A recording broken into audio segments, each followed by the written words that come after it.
Chocolate എടുക്കണോ അതോ pistachio flavour എടുക്കണോ? ഒരു ഐസ്ക്രീം ഫ്ലേവർ ചൂസ് ചെയ്യാൻ വേണ്ടി തന്നെ എന്ത് ബുദ്ധിമുട്ടാ. ആ, ഒരു ഐഡിയ ഉണ്ട്. നമ്മൾ എന്തിനാ ഒന്നിലേക്ക് ഒതുങ്ങുന്നത്? 2 ഫ്ലേവറുള്ള ഐസ്ക്രീം സൺഡേ നമുക്ക് ഇവിടെ ഉണ്ടാക്കാൻ വേണ്ടി പറ്റുമെങ്കിൽ. അപ്പോൾ ഒരു മിനിറ്റ് നിങ്ങൾ വെയിറ്റ് ചെയ്യ്. ഞാനിവിടെ ഐസ്ക്രീമിൽ കോംപ്രമൈസ് ചെയ്യുന്നില്ല. നിങ്ങൾ നിങ്ങളുടെ മ്യൂച്വൽ ഫണ്ട് ഇൻവെസ്റ്റ്മെന്റ്സിൽ കോംപ്രമൈസ് ചെയ്യുന്നുണ്ടോ? അതായത് നിങ്ങൾക്ക് ഇപ്പം എന്താണ്, ലാർജ് ക്യാപ് കമ്പനികളുടെ സേഫ്റ്റി വേണം. അതുപോലെ തന്നെ എന്താണ്, മിഡ് ക്യാപ് കമ്പനികളുടെ ഗ്രോത്ത് നിങ്ങൾക്ക് വേണമെങ്കിൽ ഞാൻ നിങ്ങൾക്കായിട്ട് എന്താണ് ഒരു ഇൻട്രസ്റ്റിംഗ് മ്യൂച്വൽ ഫണ്ട് കാറ്റഗറി നിങ്ങൾക്ക് ഇൻട്രൊഡ്യൂസ് ചെയ്യാം. അപ്പോൾ അതേതാണെന്ന് നിങ്ങൾക്ക് അറിയണ്ടേ? അതാണ് large and mid cap funds. അത് മാത്രമല്ല, ഈ ഒരു കാറ്റഗറിയിൽ വാല്യൂ റിസർച്ച് അതിൽ മോർണിംഗ് സ്റ്റാറിന് 5 സ്റ്റാർ റേറ്റിംഗ് ലഭിച്ചിട്ടുള്ള top 3 large and mid cap funds ഏതൊക്കെയാണെന്നുള്ളത് നമുക്ക് നോക്കാം. അപ്പോൾ ഏതൊക്കെയാണ് ഇന്നത്തെ ഫണ്ട്സ് നമുക്ക് നോക്കിയാലോ. So let's begin today's video.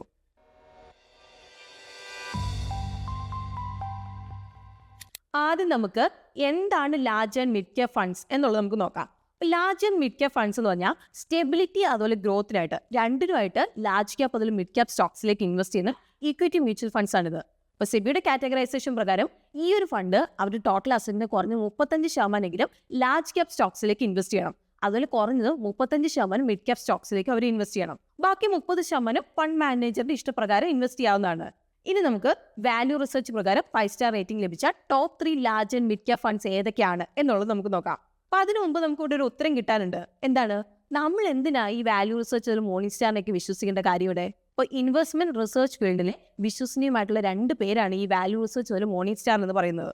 ഇപ്പോൾ വാല്യൂ റിസർച്ച് എന്ന് പറഞ്ഞാൽ മ്യൂച്വൽ ഫണ്ട്സ്, സ്റ്റോക്സ് അതുപോലെ ഫിക്സഡ് ഇൻകം ഇൻവെസ്റ്റ്മെന്റ്സിൽ ഡീറ്റെയിൽ അനാലിസിസ് അതുപോലെ എക്സ്പെർട്ട് ഒപ്പീനിയൻ നൽകുന്ന ഇന്ത്യയിലെ ടോപ്പ് ഇൻഡിപെൻഡന്റ് റിസർച്ച് ഫേമിൽ ഒന്നാണ് ഇവർ. ഇനിയിപ്പം മോർണിംഗ് സ്റ്റാർ എന്ന് പറഞ്ഞിട്ടുണ്ടെങ്കിൽ ഗ്ലോബൽ ഫൈനാൻഷ്യൽ സർവീസ് ഫേമാണ്. അപ്പോൾ ഇൻഡിപെൻഡന്റ് റിസർച്ച് അതുപോലെ അനാലിസിസ് വഴി ഇൻഡിവിജ്വൽസിനും ഇൻസ്റ്റിറ്റ്യൂഷൻസിനും ഇൻവെസ്റ്റ്മെന്റ് ഡിസിഷൻ എടുക്കാൻ വേണ്ടിയിട്ട് അവരിവിടെ സഹായിക്കുന്നുണ്ട്. അപ്പം ഇവരുടെ ലക്ഷ്യം എന്ന് പറയുന്നത് വിശ്വസനീയമായതും അതുപോലെ കറക്റ്റ് ഇൻഫോർമേഷൻ നൽകിക്കൊണ്ട് നമ്മുടെ പണം എന്താണ് സ്മാർട്ടായിട്ട് ഇൻവെസ്റ്റ് ചെയ്യാൻ വേണ്ടി നമ്മളെ സഹായിക്കുക എന്നുള്ളൊരു കാര്യമാണ്. അപ്പം ഇനി നമുക്ക് നോക്കാം, അതായത് വാല്യൂ റിസർച്ച് അല്ലെങ്കിൽ മോർണിംഗ് സ്റ്റാറിന് 5 സ്റ്റാർ റേറ്റിംഗ് ലഭിച്ച top 3 large and mid cap funds ഏതൊക്കെയാണെന്നുള്ളത്. ഇന്നത്തെ നമ്മുടെ ആദ്യത്തെ ഫണ്ട് വന്ന് Bandhan large and mid cap fund direct ഫണ്ടാണ്. അപ്പോൾ 9 ഓഗസ്റ്റ് 2005 ഈ ഒരു ഫണ്ട് ലോഞ്ച് ചെയ്തത്. മുമ്പ് ഈ ഒരു fund Bandhan core equity fund എന്നായിരുന്നു അറിയപ്പെട്ടിരുന്നത്. അപ്പോൾ 31 ജൂലൈ 2025 പ്രകാരം ഫണ്ടിന്റെ AUM വരുന്നു 9,996.58 കോടിയാണ്. 28 ജാനുവരി 2023 തൊട്ട് ഈ ഒരു ഫണ്ട് മാനേജ് ചെയ്ത മിസ്റ്റർ മനീഷ് ഗുൻവാനി അതുപോലെ തന്നെ മിസ്റ്റർ രാഹുൽ അഗർവാൾ ആണ്. ഇപ്പം ഈ ഒരു ഫണ്ട് ടോപ്പ് 5 സ്റ്റോക്ക് ഹോൾഡിംഗ്സ് വരുന്ന HDFC bank, ICICI bank, state bank of India, 197 communication, HDFC asset management കമ്പനിയാണ്. ഇനി ടോപ്പ് 5 സെക്ടേഴ്സ് വരുന്ന financial services, consumer services, services, realty, diversified ആണ്. ഇനി നമുക്ക് ക്രിട്ടിക്കൽ റേഷ്യോസ് നോക്കാം. ഈ ഒരു ക്രിട്ടിക്കൽ റേഷ്യോസിന് 5 സ്റ്റാർ റേറ്റിംഗിൽ വലിയൊരു ഇമ്പോർട്ടന്റ് റോൾ ഉണ്ട്. ആദ്യത്തെ സ്റ്റാൻഡേർഡ് ഡീവിയേഷൻ ആണ്. ആവറേജ് ഹിസ്റ്റോറിക്കൽ റിട്ടേൺസിന് മ്യൂച്വൽ ഫണ്ട് റിട്ടേൺസ് എത്രത്തോളം ഡീവിയേറ്റ് ചെയ്യുന്നുണ്ട് എന്ന് മെഷർ ചെയ്യുന്ന റേഷ്യോ ആണിത്. ഇപ്പം സ്റ്റാൻഡേർഡ് ഡീവിയേഷൻ കൂടുതലാണെങ്കിൽ അത് സൂചിപ്പിക്കുന്നത് എന്താണ്, വോളറ്റിലിറ്റി ഇവിടെ കൂടുതലാണെന്നാണ്. അപ്പം ഇവിടെ Bandhan large and mid cap fund direct ഗ്രോത്തിന്റെ സ്റ്റാൻഡേർഡ് ഡീവിയേഷൻ വരുന്നത് 13.43%. അതേസമയത്ത് നമ്മളിവിടെ കാറ്റഗറി ആവറേജ് വരുന്നത് 14.09%. അതായത് ഈ ഒരു ഫണ്ട് വോളറ്റിലിറ്റി അവരുടെ കോമ്പറ്റീറ്റേഴ്സിനേക്കാൾ എന്താണ് ഇവിടെ കുറവാണ്. ഇനി അടുത്ത റേഷ്യോ വരുന്നത് BT ആണ്. അതായത് ബെഞ്ച് മാർക്ക് ഇൻഡെക്സിനെ വെച്ച് നമ്മൾ കമ്പയർ ചെയ്യുമ്പോൾ ഫണ്ടിന്റെ വോളറ്റിലിറ്റി മെഷർ ചെയ്യുന്ന റേഷ്യോ ആണിത്. ഇപ്പം BT 1 കൂടുതലാണെങ്കിൽ എന്താ സൂചിപ്പിക്കുന്നത്, എന്താണ്, ബെഞ്ച് മാർക്കിനേക്കാളും ഫണ്ട് വോളറ്റിലിറ്റി കൂടുതലാണെന്നാണ്. ഇപ്പം 1 കുറവാണെങ്കിൽ എന്താണ്, വോളറ്റിലിറ്റി കുറവാണെന്നാണ്. അപ്പോൾ ഈ ഒരു ഫണ്ട് BT വരുന്നത് 0.96 ആണ്. അതായത് ബെഞ്ച് മാർക്കിനേക്കാളും ഫണ്ടിന്റെ വോളറ്റിലിറ്റി ഇവിടെ കുറവാണ്. ഇനി അടുത്ത റേഷ്യോ വരുന്നത് ഷാർപ്പ് റേഷ്യോ ആണ്. ഷാർപ്പ് റേഷ്യോ എന്ന് പറഞ്ഞിട്ടുണ്ടെങ്കിൽ ഫണ്ട് ഇപ്പം എന്താണ് ഒരു യൂണിറ്റ് റിസ്ക് എടുക്കുമ്പോൾ എക്സ്ട്രാ എത്ര റിട്ടേൺസ് ജനറേറ്റ് ചെയ്യുന്നുണ്ട് എന്ന് പറഞ്ഞു തരുന്ന റേഷ്യോ ആണ് ഷാർപ്പ് റേഷ്യോ എന്ന് പറയുന്നത്. ഇപ്പം ഷാർപ്പ് റേഷ്യോ കൂടുതലാണെങ്കിൽ ബെറ്റർ റിസ്ക് അഡ്ജസ്റ്റഡ് റിട്ടേൺസ് എന്നാണ് അത് സൂചിപ്പിക്കുന്നത്. അപ്പോൾ ഇവിടെ എന്താണ് ഫണ്ടിന്റെ ഷാർപ്പ് റേഷ്യോ വരുന്നത് 1.35 ആണ്. അതായത് ഓരോ എക്സ്ട്രാ യൂണിറ്റ് റിസ്കിനും ഫണ്ട് ഇവിടെ 1.35 ടൈംസ് കൂടുതൽ റിട്ടേൺസ് ജനറേറ്റ് ചെയ്തിട്ടുണ്ട്. ഇനി അടുത്ത റേഷ്യോ വരുന്നത് സോർട്ടിനോ റേഷ്യോ ആണ്. ഡൗൺ സൈഡ് റിസ്ക് മാത്രം കൺസിഡർ ചെയ്തുകൊണ്ട് റിസ്ക് അഡ്ജസ്റ്റഡ് റിട്ടേൺസ് മെഷർ ചെയ്യുന്ന റേഷ്യോ ആണിത്. ഇപ്പം സോർട്ടിനോ റേഷ്യോ കൂടുതലാണെങ്കിൽ അത് സൂചിപ്പിക്കുന്നതാണ് ഫണ്ടിന്റെ റിസ്ക് അഡ്ജസ്റ്റഡ് പെർഫോമൻസ് ബെറ്റർ ആണെന്നാണ്. ഇപ്പോൾ Bandhan large and mid cap fund direct ഗ്രോത്തിന് സോർട്ടിനോ റേഷ്യോ വരുന്നത് 1.9 ആണ്. അതായത് ഓരോ യൂണിറ്റ് ഡൗൺ സൈഡ് റിസ്കിലും ഫണ്ട് 1.9 ടൈംസ് കൂടുതൽ റിട്ടേൺസ് അവിടെ ജനറേറ്റ് ചെയ്യുന്നുണ്ട്. ഇനി നമുക്ക് ഫണ്ടിന്റെ upside and down side capture ratios നോക്കാം. അപ്സൈഡ് ക്യാപ്ചർ റേഷ്യോ എന്ന് പറഞ്ഞിട്ടുണ്ടെങ്കിൽ സ്റ്റോക്ക് മാർക്കറ്റ് ഇപ്പോൾ കയറുമ്പോൾ ബെഞ്ച് മാർക്കിനെ വെച്ച് നമ്മൾ നോക്കുമ്പോൾ ഇക്വിറ്റി ഫണ്ട് എങ്ങനെയാണ് പെർഫോം ചെയ്തത് എന്ന് പറഞ്ഞു തരുന്ന റേഷ്യോ ആണിത്. ഇപ്പം അപ്സൈഡ് ക്യാപ്ചർ റേഷ്യോ 100 കൂടുതലാണെങ്കിൽ മാർക്കറ്റ് കയറുമ്പോൾ എന്താണ് ഇക്വിറ്റി ഫണ്ട് ബെഞ്ച് മാർക്കിനെ ഔട്ട് പെർഫോം ചെയ്തിട്ടുണ്ടെന്നാണ് ഇത് കാണിക്കുന്നത്. അപ്പോൾ ഇവിടെ Bandhan large and mid cap fund direct ഗ്രോത്തിന്റെ അപ്സൈഡ് ക്യാപ്ചർ റേഷ്യോ വരുന്നത് 118 ആണ്. അപ്പോൾ ഇതിന്റെ അർത്ഥം എന്താണ്, ഇപ്പോൾ ബെഞ്ച് മാർക്ക് ഇപ്പോൾ 10% ഇവിടെ കൂടിയാൽ ഫണ്ട് ഇവിടെ എന്താണ് 11.8% ഇവിടെ കൂടാം. ഇനി ഡൗൺ സൈഡ് ക്യാപ്ചർ റേഷ്യോ എന്ന് പറഞ്ഞാൽ സ്റ്റോക്ക് മാർക്കറ്റ് ഇടിയുമ്പോൾ നമ്മൾ ബെഞ്ച് മാർക്കിനെ വെച്ച് കമ്പയർ ചെയ്യുമ്പോൾ എന്താണ് ഫണ്ട് എത്രത്തോളം ഇടിഞ്ഞിട്ടുണ്ട് എന്ന് പറഞ്ഞിരുന്ന റേഷ്യോ ആണിത്.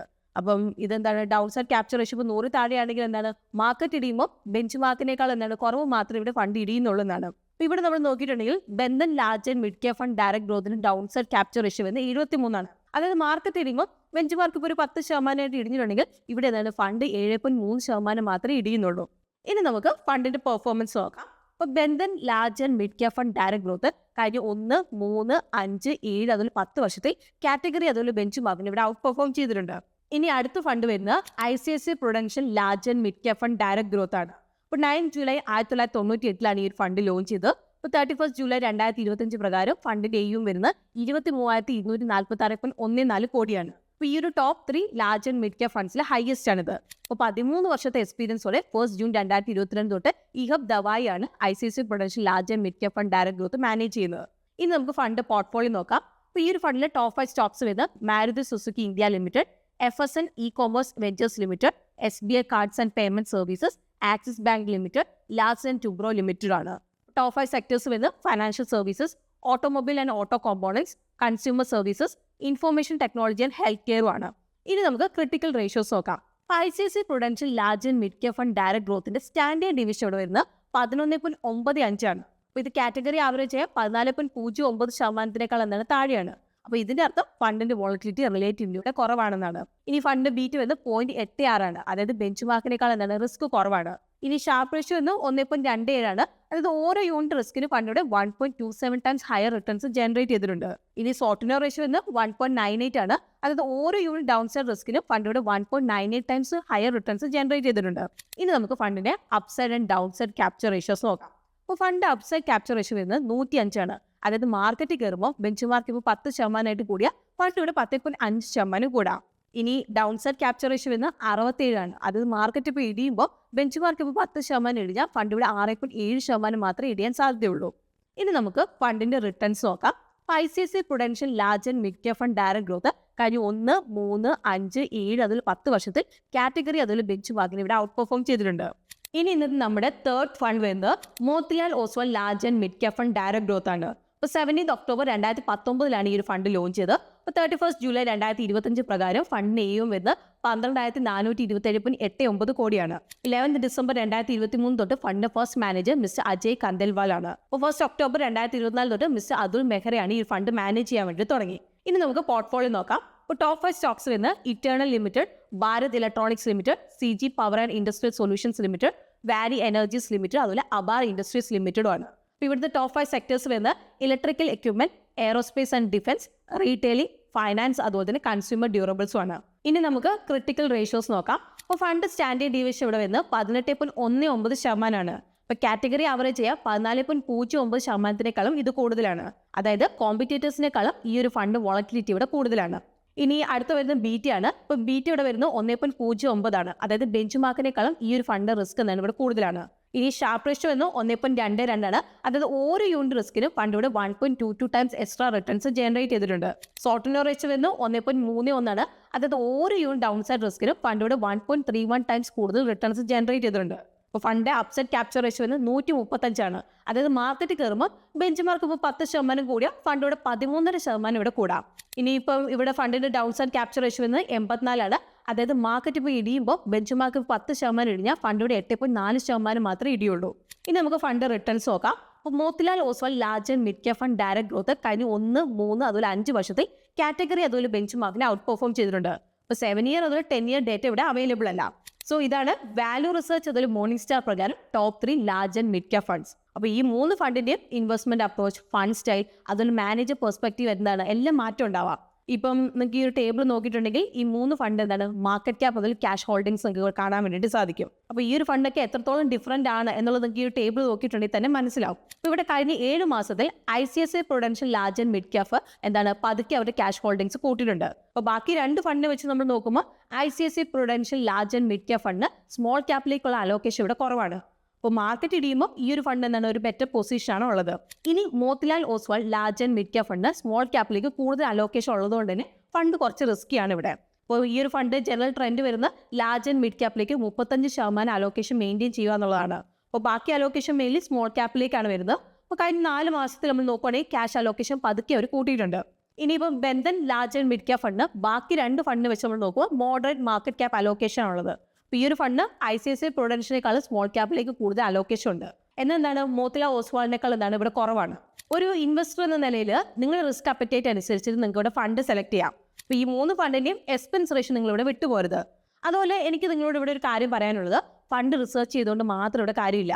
എന്താണ്, നിങ്ങൾ നിങ്ങളുടെ ഇൻവെസ്റ്റ്മെന്റ് ഗോളും നിങ്ങളുടെ റിസ്ക് ടോളറൻസ് അനുസരിച്ചിട്ടാവണം നിങ്ങൾ ഇൻവെസ്റ്റ് ചെയ്യാൻ വേണ്ടിയിട്ട് ഇവിടെ ശ്രദ്ധിക്കേണ്ടത്. സോ ഇന്നത്തെ വീഡിയോ നിങ്ങൾക്ക് യൂസ്ഫുൾ ആയിട്ടുണ്ടാവും തന്നെയാണ് നമ്മൾ വിചാരിക്കുന്നത്. അപ്പോൾ വീഡിയോ നിങ്ങൾക്ക് യൂസ്ഫുൾ ആയിട്ടുണ്ടെങ്കിൽ വീഡിയോ ലൈക്ക് ചെയ്യാൻ വേണ്ടി മറക്കണ്ട. പിന്നെ ഇന്നത്തെ വീഡിയോയിൽ നമ്മൾ ഡിസ്കസ് ചെയ്തതിൽ ഏത് ഫണ്ടാണ് നിങ്ങൾക്ക് കുറച്ചുകൂടി ഇൻട്രസ്റ്റിംഗ് ആയിട്ടൊക്കെ തോന്നിയത് അത് നിങ്ങൾക്ക് കമൻസിൽ നമ്മളോട് ഷെയർ ചെയ്യാം. അപ്പോൾ ഈ ഒരു വീഡിയോ നിങ്ങൾക്ക് റെഫറൻസ് ആയിട്ട് എടുത്തുകൊണ്ട് നിങ്ങൾക്ക് നിങ്ങളുടെ റിസർച്ച് മുന്നോട്ടേക്ക് ചെയ്യാവുന്നതാണ്. ഇന്നത്തെ വീഡിയോ നമ്മൾ എഡ്യൂക്കേഷണൽ പർപ്പസിനാണ് കവർ ചെയ്തിരിക്കുന്നത്. ഇതൊരു ഇൻവെസ്റ്റ്മെന്റ് അഡ്വൈസ് അല്ല. അപ്പോൾ പുതിയൊരു വീഡിയോ ആയിട്ട് നമുക്ക് വീണ്ടും കാണാം. അതുവരെ take care, happy investing and bye from Rincy.